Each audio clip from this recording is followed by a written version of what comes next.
apologies, my phone was overheating. So as I said at the beginning of the video, this section is going to be about, for those of you who are possibly a little bit socially shy, anxious, a little bit embarrassed. I profess that, as I said in one of my videos, for those of you who have been watching my channel, that I can get really embarrassed really quickly. And I think that, I definitely suffer and are more vigilant than the average person in terms of their social surroundings. So for me to go for a solo lunch, some of you may be thinking, oh, clearly, she has a baseline level of confidence to take herself out for these kind of solo activities. So let's break down some of the immediate tangible tools and techniques that you can use if you're in a similar position to me. You want to go for solo activities and you want it to be fun, relaxed and chilled. So a couple of things that you can immediately implement if you want to go for solo activities and not feel embarrassed, and for it to be really enjoyable and a wonderful time for yourself. I think first of all, make it as kind of romantic and relaxed as possible. Now, what I mean by that, 99.9% of the times I am in my pajamas, I'm in my slouch clothes at home, I've got my glasses on, my hair is probably very greasy, I put my hair up and I don't make any effort whatsoever. However, on a Sunday when I've got a little bit more time and I feel a bit more relaxed, I will make a tiny bit of effort. I'll get out of my slouchy clothes and I'll wear, nothing extravagant. I'm in a linen shirt.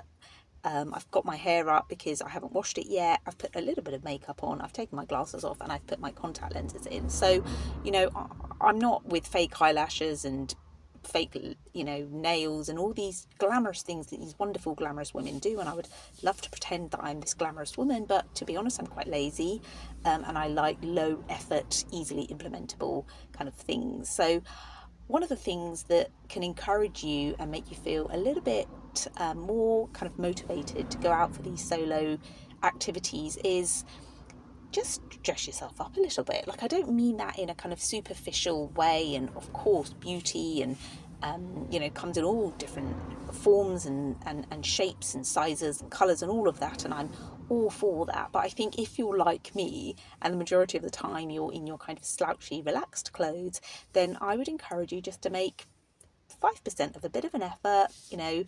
Put your hair up, put a little bit of makeup on, get some okayish clothes on, and the old adage, if you look good you feel good, and you've kind of mentally prepared yourself that you're going to go out, you're going to be presentable to other people, you're going to feel confident and secure within how you look, and immediately that's going to give off a more relaxed kind of vibe. So that's the first thing.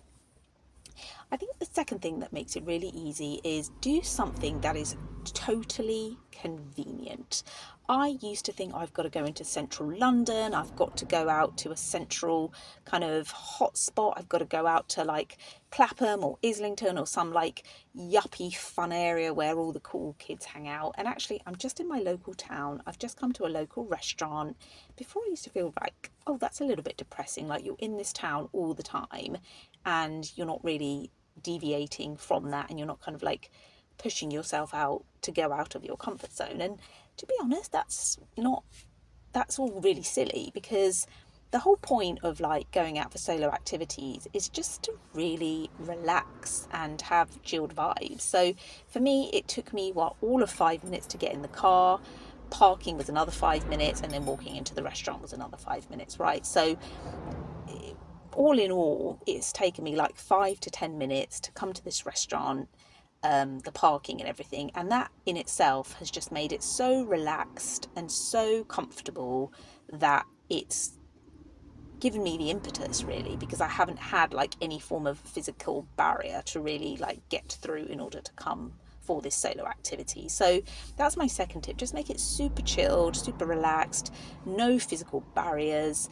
And I'm sure you're like me, which is you haven't probably explored your local town. I definitely haven't. Like, this restaurant I haven't been to since I was 18. I'm now 38, like 20 years ago. So do go and check your local places out and don't just take them for granted. Like, I walk past this place almost every day. I drive past it and I just thought, well, you know what, it is literally on my doorstep. it's regularly busy, so I'll go and check it out. The third thing that I would do in order to kind of encourage you and make it really easy to go and have this solo activity is to put zero pressure on yourself, right? There's no expectations. I went into this restaurant today. Everybody was either in a family, in a couple setting, with a group of people, and then immediately the waitress came up to me and said, "Oh, table for one." And I said, "Yeah, absolutely." And I think she was really smart, and obviously, she had seen that I was by myself, and she was just lovely. She sat me in like a private area, and she said, "Do you want to sit anywhere else?" And to be honest, I was quite happy just sitting by myself in a quiet corner doing my own thing, right? So don't feel, as soon as you get into the restaurant, like overwhelmed because everybody's with somebody, and don't feel embarrassed when you have to say table for one. These waitresses or waiters, they're so, clued up. They've had all sorts of people come into their restaurant, including solo individuals, and, give them the benefit of the doubt, which is they've got good emotional intelligence. They appreciate you're by yourself. You don't want to be kind of sat into the middle of the restaurant. They'll gently, you know, acknowledge your situation, and they will accommodate accordingly because they do have the emotional intelligence to appreciate you're by yourself. So and even if they don't, advocate for yourself and say, I'd like to go and sit in the corner. I'd like to kind of, be in a private area. So do what works for you. So now we've gone through some of the tools and techniques that you can use in order to reduce the barrier and to take yourself out for these solo lunches or these solo activities. Now we'll be focusing on some of the benefits that I have gained as a result of taking myself out for these solo activities. Now, some of these have been really subconscious, like I just haven't really realised until now that I've had a chance to reflect. So let's go through some of the inadvertent, subconscious benefits that I just haven't premeditated. So a couple of things are, I normally go out on a Sunday, and it's just that kind of antidote to the hectic week and the hectic working week that we all know is going to come. And it just totally allows me to release the valve, to have a bit of downtime, to have a bit of an outlet, just to give myself some time to almost be bored, right? I used to struggle with allowing myself to have some downtime and to relax, because I constantly needed to be doing something productive and achieving or learning or doing something productive. And what I've realized is that going for these solo activities, you kind of are forcing yourself to be bored, so that by the time it comes to tomorrow, Monday morning, and you've got the hectic week ahead, you feel ready to go because you're relaxed, you've had an outlet, you feel bored, and you've got the motivation and the impetus to start the hectic week. So it's a really good kind of preconditioned to starting the week off really good, really well. The second kind of inadvertent consequence that I have found is that it's just made me feel totally comfortable with being in my own company. Like, I hear of people getting FOMO, right? Fear of missing out, and they need to be center of attention, or they need to be with the right crowd or be seen with other people. And I think when you take yourself out for these solo activities and you realize how relaxed it is, how beneficial it is. I put my earpods in, I was watching YouTube videos, I was listening to music, I was doing my personal admin, I was in no rush or no pressure, with no schedule. I didn't even book a table, I just walked in. Once you start relaxing and enjoying your own company, trust me, you're going to start wanting to spend as much time with yourself as possible, right? During the working week, we've got Zoom calls, team calls, we're going into the office, we're interacting with people.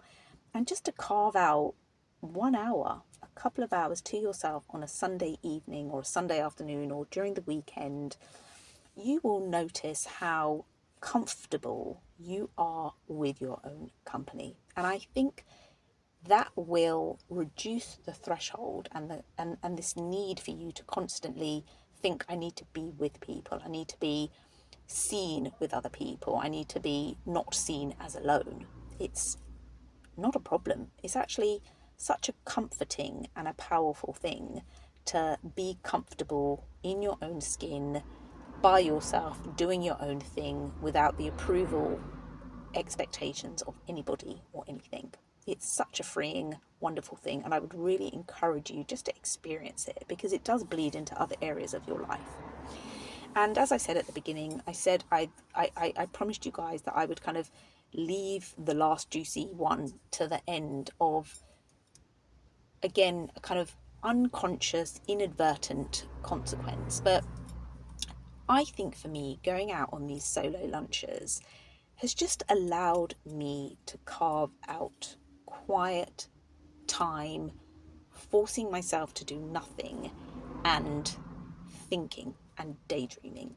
So I used to go on lots of long walks. I used to go for like 2-3 hour walks, and I used to put a podcast in to listen, or I would allow myself to go on these walks to just think. Again, as I said, I used to feel guilty for taking time out. I need to be doing something productive. But one of the things, again, from taking yourself out from solo activities and not having to be engaged in a conversation or a dialogue, means that you allow your mind to wander.